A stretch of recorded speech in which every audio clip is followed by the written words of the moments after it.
the Human and Community Services Committee to order.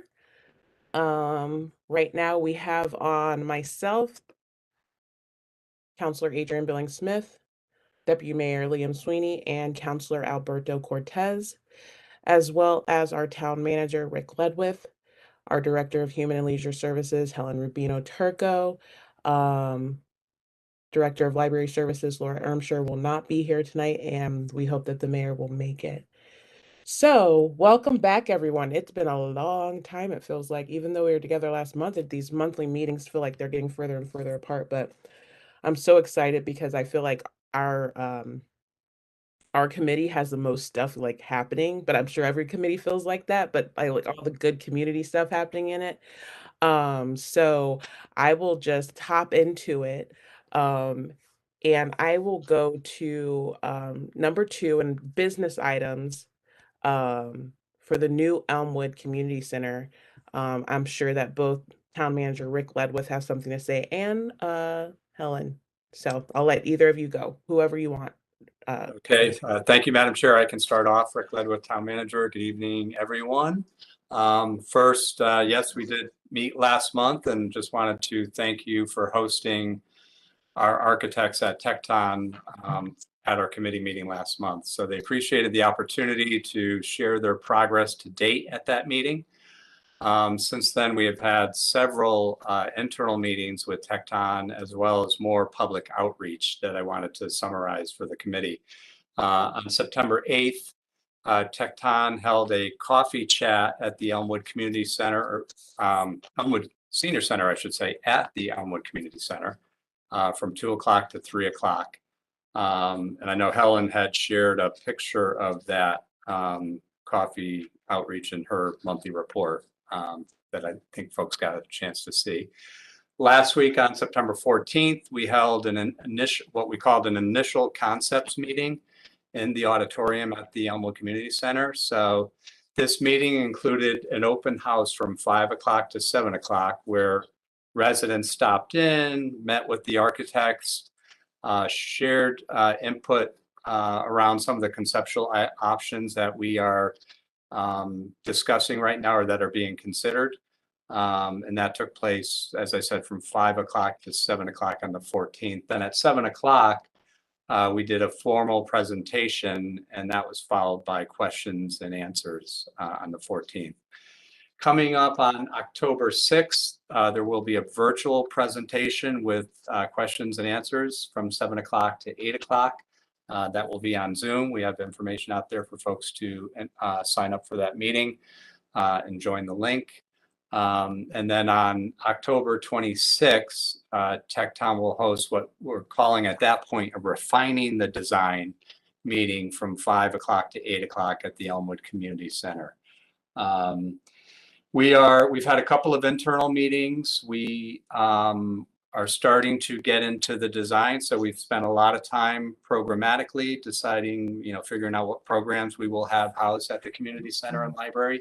And we are now in the process of exploring different design options. And that will certainly take us through the rest of September into October. And residents will have those opportunities to talk with Tecton and share their thoughts on some of the things that we're considering. We also have our advisory committee, which you're aware of. So that's a group comprised of about 20 residents who represent various boards and commissions from around town. So we've met twice over the summer with our advisory committee. And we have another meeting coming up this week, and then we'll have at least one more meeting next month as well in October. And then we also, with your permission, Madam Chair, would like to invite Tecton back in October to give us a more formal update with the Human and Social Services Committee meeting. Helen, anything you'd like to add to some of those thoughts? Sure. Thank you, Mr. Ledwith. Tecton has been doing a really great job with outreach. They met with the library staff, as Rick mentioned. They met with the senior center. They really like going to meet people where they're at, as they say. And so they have really been very creative about different ways to reach out to the community. And one of the ways actually came from a follow-up from a recommendation from your committee. We have recorded a piece for WHC-TV, WHCI. It is still being edited, but basically it's an informal interview where I interview them to just talk about the process. How do they go about prioritizing all the information, the input that they're getting from the community? How do they then put that together and make some recommendations going forward? And now they're at the stage where they're really showing, they're starting to formulate some possible layouts. And what that does, it's not necessarily going to be the layout, because this is not necessarily the team that is going to actually design the building, but it gives us an opportunity to kind of think, oh, well, how would that work? How would it work to have that next to that, or where those two groups shouldn't, overlap? And so it really is putting into a visual all of the things that they've been hearing. And I've been very impressed with not just their process, but also the product that they're going to be delivering. They've also developed kind of a one-sheet kind of summary about what it is that the feasibility study is and what it covers.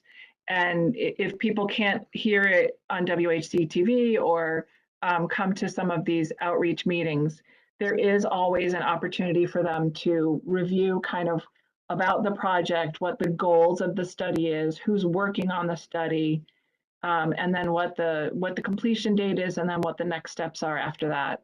And so we're going to be posting these in all of our facilities and really distributing this kind of one sheet, flyer about what's it going to look like. We're just refining it now.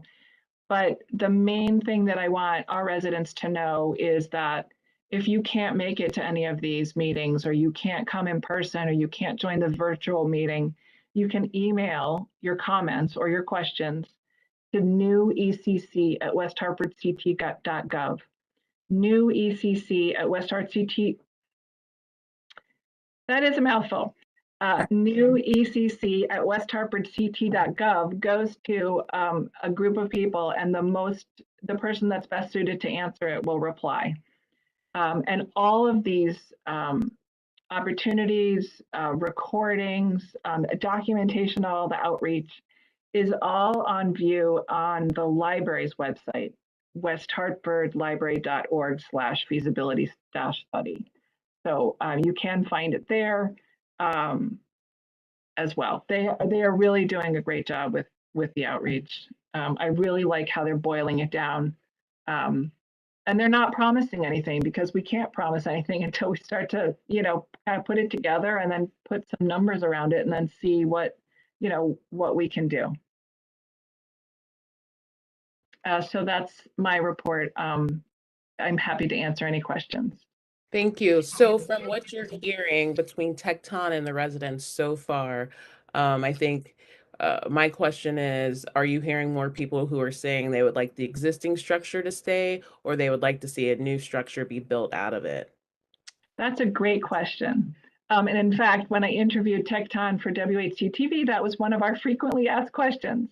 And I think they're very careful to say, that decision really lies in the hands of our elected officials and our town government. I mean, we really have to decide that at some point. But one of the things that they really do see are, when you lay out the pros and cons of trying to keep it and reuse parts of it, how it falls short in a lot of important ways. Also, we've heard people from the community say things like, we're in a community center that was pushed into an old school and it doesn't work, and now you want to do it again? Like, why would you even think that? And part of the charm of the existing building is that it has a beautiful gym, but that beautiful gym is a little small. It's smaller than I think what we envision being in our new community center.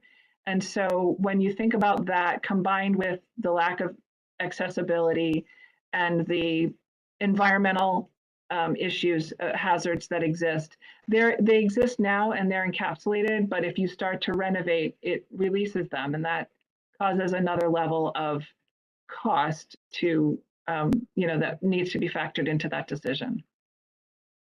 Thank you.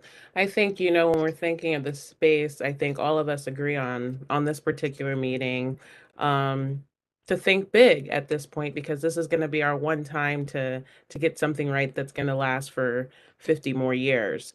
So Right. we do want to have that thought process.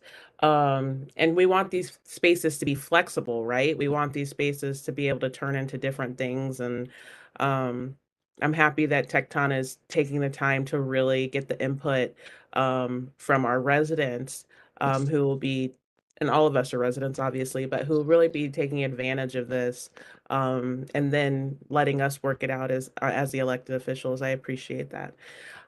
Did anyone else have any questions? Absolutely. For you, Madam Chair.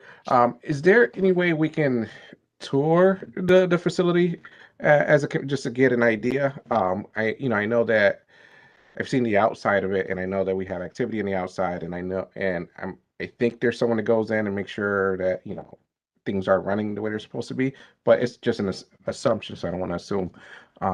But that way, it kind of gives us an idea, like this is just slightly bigger than what we have already, and just to look ahead. So you want to, I'm sorry, through you, Madam Chair. So Councilor Cortez, you'd like to walk through the existing St. Bridget property, the 100 Mayflower Street? Yes, correct. Okay. Yeah, we can connect with Bob Palmer, who's out on vacation this week. He's our Director of Plant Facility Services. So we can touch base with him next week and, we can offer a time for folks to, maybe a few people would want to see what the existing building looks like. And we can arrange for that either next week or the following week. Thank you. Thank You're you for Thank you for that question. Deputy Mayor Sweeney, is there anything that you'd like to say or any questions? I'm just happy to hear things are going along. I think I've been pretty on the record about what I think should be done with that facility.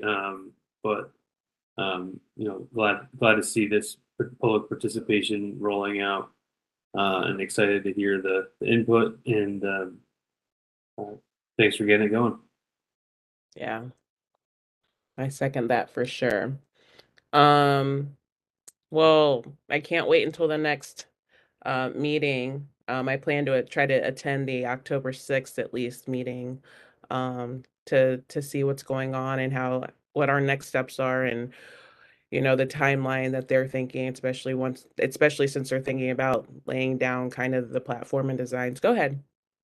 Excuse me, I just wanted to mention one other thing, and that is just about the work that the advisory committee is doing and the input. They are listening really carefully. They're really engaging with their communities and bringing back ideas and questions. And so I think that establishing that advisory committee was a great step in making sure that our stakeholder groups are listened to, heard, and validated. But also, I like how they've evolved over a couple of meetings and are really speaking up and engaging with the team. So I'm very pleased. Thank you. And I couldn't agree more. Having those stakeholders communicating with their communities to bring stuff back. This is a team effort. This is a community effort. So I really appreciate how we're doing this and how it's going to come along. So I can't wait to see as it evolves. So thank you for that. I want to move on to number 3. Are there any new communications? There are not, Madam Chair. Awesome. Then number 4, staff reports. Do we want to just go to you, Helen, and then, or we'll have you? Yeah, if that makes sense, Madam Chair. As I stated earlier before the meeting began, Laura Armstrong, our Director of Library Services, is hosting a library board meeting this evening, so was not able to join us. But she did upload her monthly report for folks to review. Certainly, if you had any questions, I could pass those along to Laura. But if you were okay with moving to Helen and providing our leisure services report, that would be great. Thank you. That would be great, Helen, if you want to provide that report. Thank you for that. Thank you, Madam Chair. I'll actually start with social services. I'm very pleased to announce that we will be welcoming a new Assistant Director of Social Services starting in mid-October. Liz Buzinski is coming to us from the United Way, and she has a background in social services. But rather than going into the clinical side, she steered into the administrative side, which dovetails beautifully with what our needs are. Because we're very strong with our with Astrid Calderon, our manager of social services, on the casework, but I really needed help with just another hand to help us with really thoughtfully planning for the next steps in social services as we come out of the pandemic. So I'm really looking forward to welcoming Liz and bringing her on board in mid-October. Meanwhile, staff is busy at work, as you can imagine. But in particular, I wanted to shout out our team, Kelly Waterhouse, who is in charge of our Youth Service Bureau, oversees our Youth Service Bureau, the Juvenile Review Board, and generally programming that works with the West Hartford Prevention Council. She has been trained and is offering free training on QPR. This is September is Suicide Prevention Month, as you know, and she has been leading programs for QPR suicide prevention training. QPR stands for Question, Persuade, and Refer. And this is how you can recognize someone who may be suicidal. You can recognize some of the warning signs, and it really helps you think about how to help someone in crisis. So basically, you question, are you okay? What's the matter? You don't look good, or what's going on? You persuade them to either calm down or to join you, and then you refer them to someone who's a professional. And this is a really detailed program that she couples with Narcan administration training. So many staff have undertaken this. She also is doing she's done several of these sessions for the general public. One was held last Thursday, and there is actually one coming up tomorrow at Elmwood Community Center from 10 to 12. And this particular training tomorrow is geared toward seniors. So it's really a very helpful training. I got a lot out of it. She trained all of our social services staff, but she's also training our pool staff. She has done some training for our camp staff in the past and will do so probably next year as well. So she's a really versatile, knowledgeable employee. She brings a lot to the table. She's been with us for a little over a year, and she's just doing great. So very pleased to have that training taking place. And if there's any questions about social services, I can certainly answer them. Does anyone have any questions? Okay, great. I did want to mention that the Morley Red Wagon is going to return this year. It is going to be on Thursday, October 27th, with a rain date of November 3rd. So again, you might want to attend, but it is a really wonderful event this year on October 27th. Morley Elementary has a long history of giving, and they fill little red wagons with food, and with the assistance of our West Hartford Police Department, they bring those over to Town Hall, where they empty them onto carts that we receive and then sort. So it's a really wonderful event, and it's also a great learning tool for the children in our community. I'm sure Deputy Mayor Sweeney will be there pulling a wagon that day. Morley alum and a kid in there now. Yep. Yeah. And then in the leisure services side, we're conducting our summer wrap up right now. Our big meeting is tomorrow with all of our staff, but I can give you a couple of tidbits that we're developing. So what we really do is we sort of do a SWOT analysis of our summer programs, right? What worked, what didn't work, what could, where can we improve, and sort of where we're going, and what opportunities exist for us to improve. And we really saw a return, a very strong return to our summer programming. Elmwood Community Center did very, very well. Their registrations, if you compare them to 2019, which is sort of the last quote unquote normal year, we're way better. Even from last year to this year, and last year was a very strong year, we still had more total registrations and more programs that were offered. So we're being very careful and offering just the right niche. Elmwood is very strong in the preschool programming, as some of you know very well. But it's also a lot of specialty camps, so in the arts and in the theater. Westmore Park did extremely well as well. They offered only 8 weeks this year. Last year, they offered 9 weeks. So, that was not really an even comparison, but their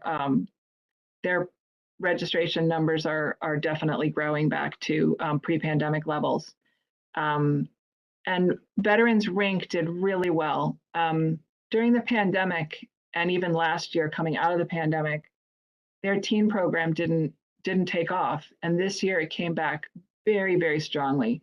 So we're really pleased with their ability to be flexible and roll with the punches, because they they really did attract a very strong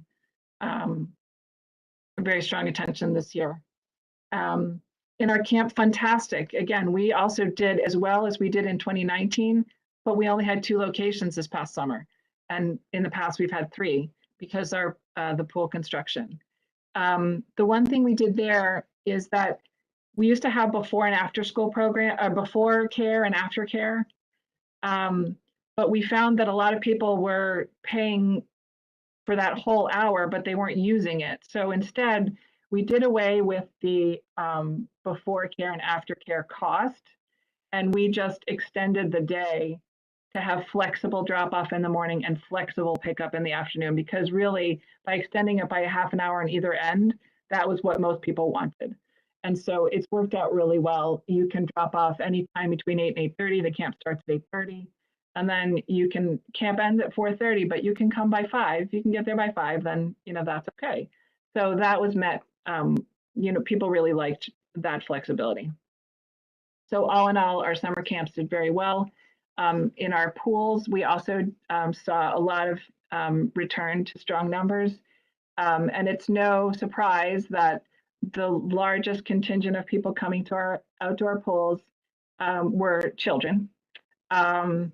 And that, obviously, and Kennedy was our most popular pool. And so we do, Fern was our most popular pool, but Kennedy was our most popular pool with children.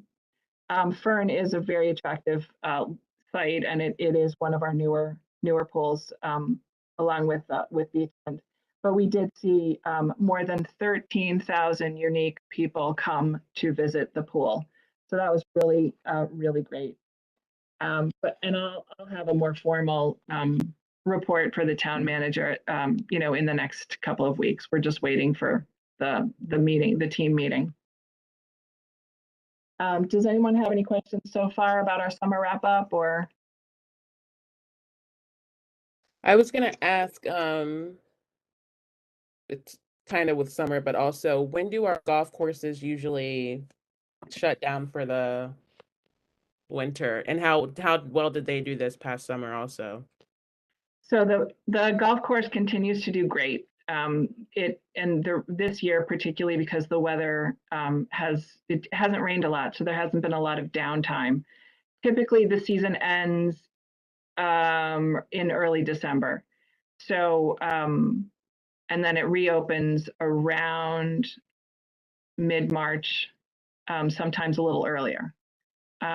So we're looking forward to doing a SWOT analysis of our golf course operations as well.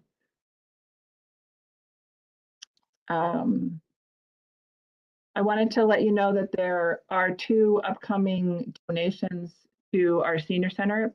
2 bequests have been made. One is in excess of $250,000. The other one is more modest, about $64,000. And they've been donated to the West Hartford Senior Center Bishop Corner branch with various stipulations on how to use the funds. So we're working with Corporation Counsel to, to identify exactly what's eligible, but mostly it's to lower the cost of programs for seniors. And so we're really delighted to be the beneficiary of 2 very generous senior center members and members of our community. And it is really, it's really wonderful. So we'll be sure to put it to good use, put both of them to good use.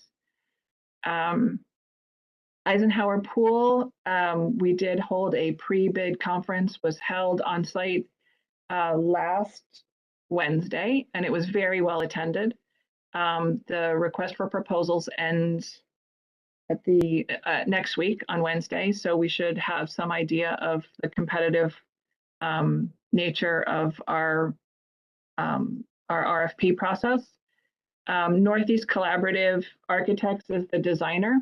They have been using Councilman Hunsaker as the pool designer. This is an industry leader in design and operations of aquatic facilities, and they've done a great job. But I also want to make sure that I mention that we've had significant input from our pool operations staff.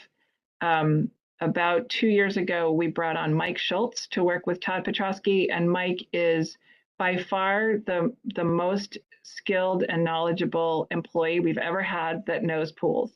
And so nothing gets by him, and he's asked really pointed and programmatic as well as practical questions and refined the RFP so that it's the design, so that it's as specific as possible. The better the design, the better the product, right? And less change orders, you stay on budget. So I've been very pleased. Yes, it's a little later than we would have liked. It's somewhat delayed, but the product is really, really good. So hopefully we'll get our answers back on how good at the end of this month, and then we'll be able to move forward. Are we still aiming for next summer for it to be up and running? Yes, Madam Chair, our plan is to hopefully be ready to open next summer. We are, as we have a lot of projects that are ongoing and going through the bidding process, and as we work through all of these projects, there are delays built into most everything we're trying to do right now because of the supply chain issue. So hopefully everything, we'll know more as we finalize the RFP for Eisenhower, but our goal has been to open for next summer. Thank you. You're welcome. And then moving on, I wanted to just share with you that our staff has been working out a smooth way to accept sizable donations from community groups, such as youth groups or different user groups. And one of them is West Hartford Youth Baseball. They recently donated funds and paid for the lights directly at Walcott. So Walcott Park Baseball is undergoing a renovation, and Youth Baseball donated the funds. They paid for the lights directly to an approved supplier, which in this case is Musco. And we established a memorandum of understanding with the Youth League, who will then donate the product to the town, as well as a right of entry for the installer, the supplier installer in this case. So we're still very much holding the reins in terms of who we approve and the product and what it's going to look like and all the specs and everything. But this way it allows them to purchase and and choose the designer and the installer that they want, and then they'll donate it to the town. So we're hoping that this will help facilitate some of the projects that groups in our community come forward with, because sometimes it can get really long and drawn out and costs more. So we're just trying to make sure that we streamline the process. Madam Chair, can I ask a few questions on that? So, Helen, I think this is one of those things that I think has a great opportunity with it. It will be 100% in the details of how this goes. This kind of reminds me a little bit of a similar thing that we dealt with at the town, where we thought it was great to allow for input on all different types of things, particularly, and then there was like big celebration about moving forward with this idea.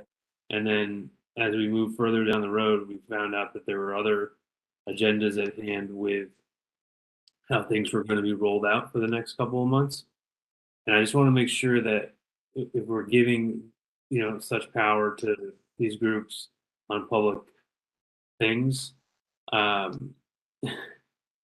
we are very much aware of the potential outcomes of those things. I think, again, Rick has spent way too much time this summer dealing with one in particular issue that we moved on, that I don't think we fully thought about how it would have impacted the community and certain residents and certain streets. And I think that is something that we need to think about before we just like take off on it. Because I think it's great, and I thought the other thing was great too. But then there are moments that come up that I just want to make sure that our corp counsel is double and triple checking things. Because you could see a potential situation where someone gifts the town something and has great expectations of what to do with that gift, and then we don't meet that, and then we've given them the right to object and to do all these things, not to guide how now donated public money is to be used. I just want to be very careful about that. Thank you. Duly noted. Fortunately, this project also had to go through all of the typical zoning process, and so there were ample opportunity for this not to go forward. Had so those checks and balances were in place. But I do understand. So do the other item. Okay. Interesting.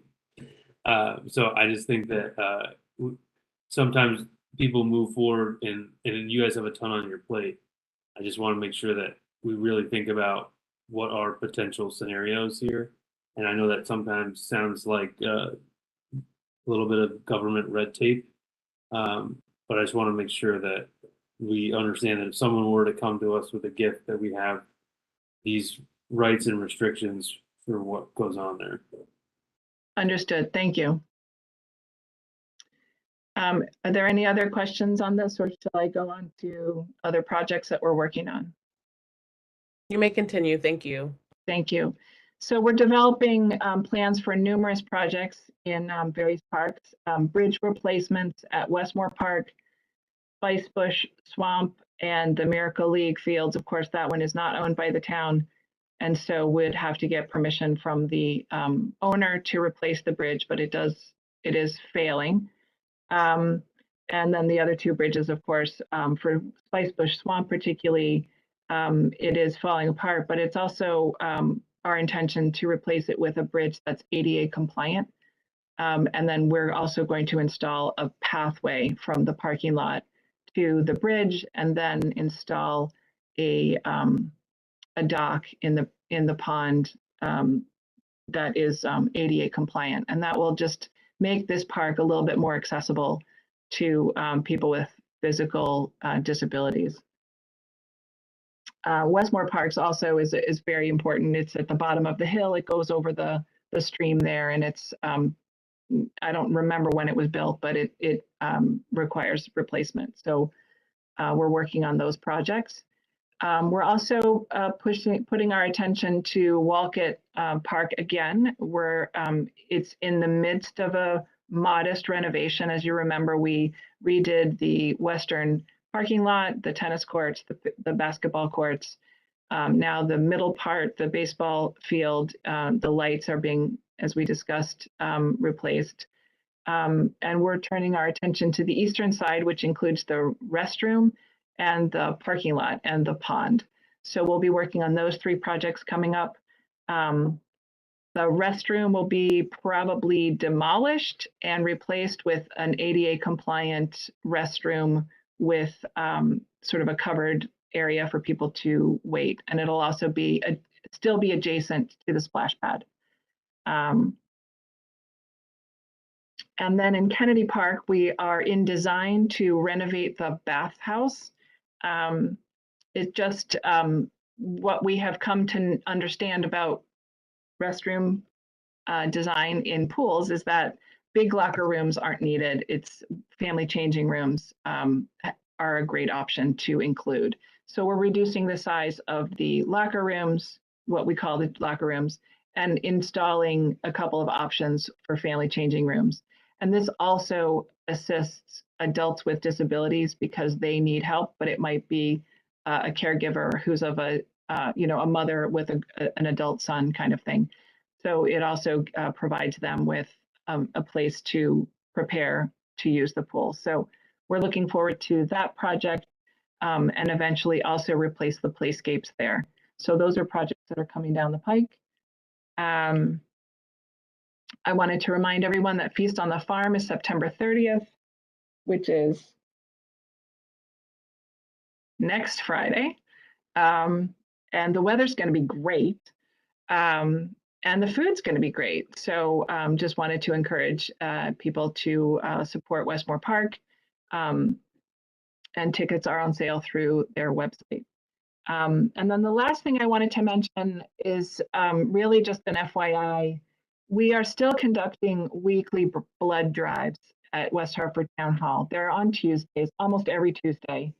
And I just wanted to encourage the community to support this effort because many of the locations that used to have blood drives shut down during the pandemic.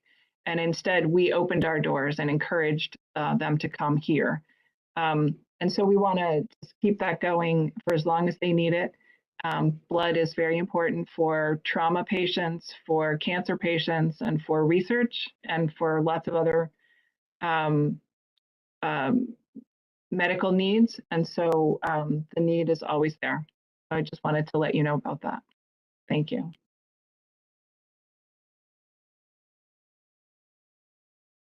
I'm happy to answer any questions. Are the blood drives, I was actually checking my email to see if there was actually, are they sent every week to let people know, like through our weekly, like through our e-blast that we send? I don't believe so. I think it's just now kind of widely accepted that people know. So I just wanted to remind the community and you that we do have weekly blood drives and that they can go to redcross.org and sign up. Okay. Thank you. Because I see the signs, but I did not know they were weekly. So that's why I asked, is it like something that we put in our, or is it on WHCI that says blood drive Tuesdays? I don't know. I'll ask them. I'll ask them. That's a great idea. I'm all about using WHCI. So awesome. Anybody have any other questions for Helen or comments? Excuse me. Thank you, Helen. I appreciate everything that's going on. We do have a lot of projects going on, but that's good for our community that we're able to do that and service our community in that way. So I will move on to number 5 then, future agenda items. Does anyone have anything besides the Tecton coming back in October? Madam Chair, may we have some sort of update at another point of what's going on with the dog park, and just how people have been using where we are, timeline, etc. Yes, we can, not to interrupt Madam Chair, but we can add that as an agenda item for October. And I may, if it's up and running before then, I will, I'll send an email out to everybody. So as folks know, TPZ approved the dog park at its September 7th meeting. And I know the co-president of the Dog Park Association, David Coleman, has been working to contract with the fence company, and he had been doing that even prior to that. So I believe he's made progress, and we can get an update. If it's going to be up and running before the next Human and Social Services Committee meeting, I'll update the council with that. So I'll get it up. I know he's been in touch, Mr. Coleman's been in touch with planning and zoning about a couple of items that were left over from that TPZ meeting. So I'll try to get a more firm timeline on when the temporary dog park will be up and running for 100 Mayflower Street. And then can I add one more thing? Can we invite the bridge back for just a general back to school update, see where our kids are, how they're doing, how the after school programs are going? Just want to get a general well-being check-in on our kids and how those programs that we supported pretty significantly here are great to be at their good. I think that's a great idea. I think that's a great idea. Yeah. Thank you, Liam. I think that's a great idea. Both of those, the update and especially bringing Bridge back to see how the first month is gone. You know, this is probably our most normal school year since Helen was saying, since probably 2019 at this point, as far as start of school. And yeah, that would be great to hear. And they're probably seeing some faces they haven't seen in a while too. Absolutely. Absolutely. Anything, Counselor Cortez, is there anything that you would like, any items? No, thank you, Madam Chair. Thank you. Well, that was a good meeting. Town manager led with anything else you can think of? Any other business you can think of? Nothing further, Madam Chair. Appreciate everyone's time this evening, and look forward to seeing you all soon. Well, thank you. If there's no further business, I'd like to go ahead and adjourn this meeting. Thank you, guys. Have a good night, everyone. All right. Bye-bye. Bye.